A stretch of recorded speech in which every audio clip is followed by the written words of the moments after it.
Rivers State not dey under military rule. Rivers State Caucus in the National Assembly. Welcome country people to Synok Media.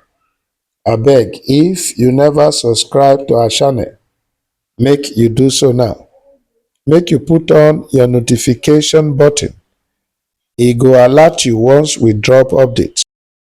Make you like, comment and share our videos.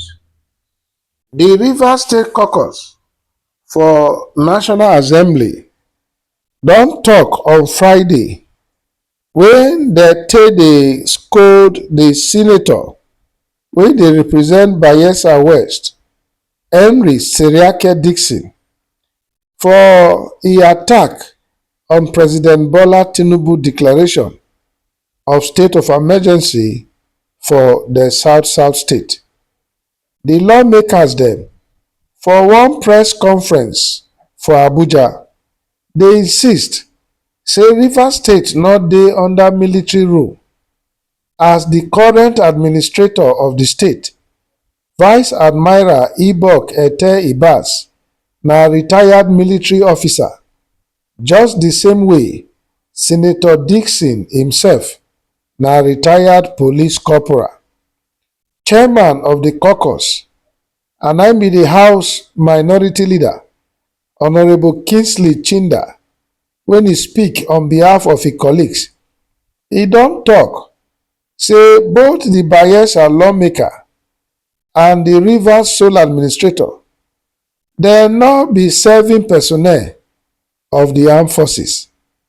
He said the implication of retirement e dey clear. Once an officer don retire, e don turn to civilian automatically, and any leadership role wey e occupy, e dey subject to civilian laws, their norms and democratic oversight. Say so, to label the current administration as military rule, e say e dey misleading and intellectually e dey disingenuous. Senator Dickson attempt, according to Chinda, to portray the emergency rule as military governance. He say no be only say na lie, but intellectually e dey dishonest. Chinda come talk say the current sole administrator, Vice Admiral retired Ibok Ete Ibas, na retired officer now and e dey function under civilian authority, just the same way Senator Dickson na retired police corporal. E no dey active anymore. Ibas too na civilian, e no dey active. So e go dey grossly wrong and false to dey talk say Rivers State e dey under military rule. Honorable Chinda come emphasize say the emergency rule e follow due constitutional process. E come dey cite section 305 of the 1999 constitution when e give the president power to declare a state of emergency for situations when e threaten national security and public order. He say even Governor Fubara himself, he don publicly thank President Tinubu when he step inside the matter for Rivers to avert total anarchy. E come dey therefore curious say Senator Dickson, when he be outsider to the state, na he don choose to champion a lie and to stir up tension.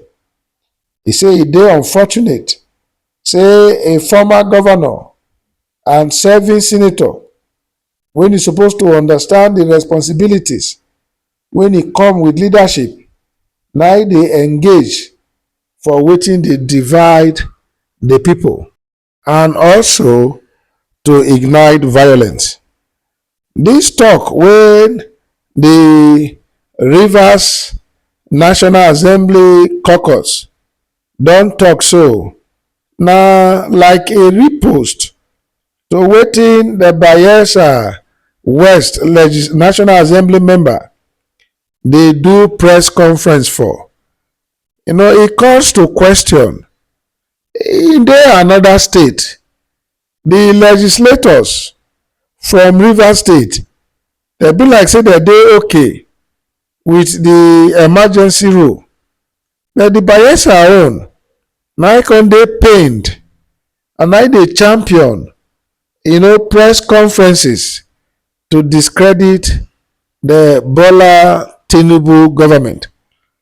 Maybe na that one na make the National Assembly Caucus so of Rivers State legislators, when Honorable Chinda dey lead, don come out to tell am say, oga, wetin be your own for inside? And that your terminology say Rivers dey under military rule, e say na wrong assumption. E say book wise e no make meaning. E say and two, e dey mislead the people, and also e get the power to ignite violence.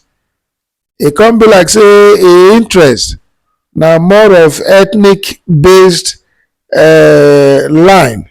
That na why e come be like who dey champion the cause for the governor.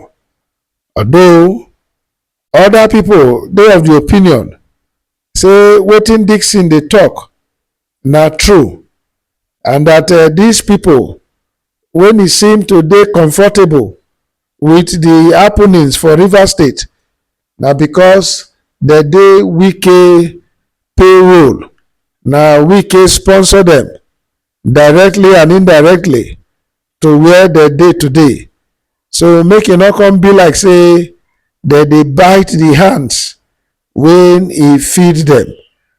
But then if you look the explanation wey dem dey give, the emergency rule follow due constitutional process. Although some go argue say the way dem take do am, but the process dem follow am, even if dem circumvent am, and the gazette e don come out. The first 6 months never reach as it were, and dem don come out to talk say even the suspended governor, e talk say e thank God say Tinubu intervene, if not crisis for break out. Whether e talk that one as part of the peace strategies, nobody go know, but at least a report come out say na him use him mouth take talk am. So like dem dey ask, which one be the Bayelsa senator own for the matter? Country people, how una see this development? E come be like say Seriake Dickson, e dey cry more than Rivers people for this matter. Some people dey say na ijo, just like the governor, na make am dey talk all wetin e dey talk so. But others dey say almost all the notable people for Rivers State, they don gather sell Rivers State to Tinubu. So nothing you go talk when e go change the algorithm for Rivers politics. That for Fubara, e even get to pray say make dem call off the emergency rule by September, when the 6 months projection go elapse. Like some dey talk, dem no see Fubara coming back to office. Well, these are all in the realm of speculations, like Oyibo go put am. But wetin this story dey highlight be say the Rivers Caucus, e don come out to say Rivers no dey under military rule, na emergency rule, and the head of the government now na retired military officer. Just as Seriake, when e dey call press conferences up and down for Rivers matter, na retired police corporal. I no know why they choose to make mention of the corporal rank Abi na to show say the man sef e no achieve anything for the police, but politics don favour am. Country people, how una see this matter?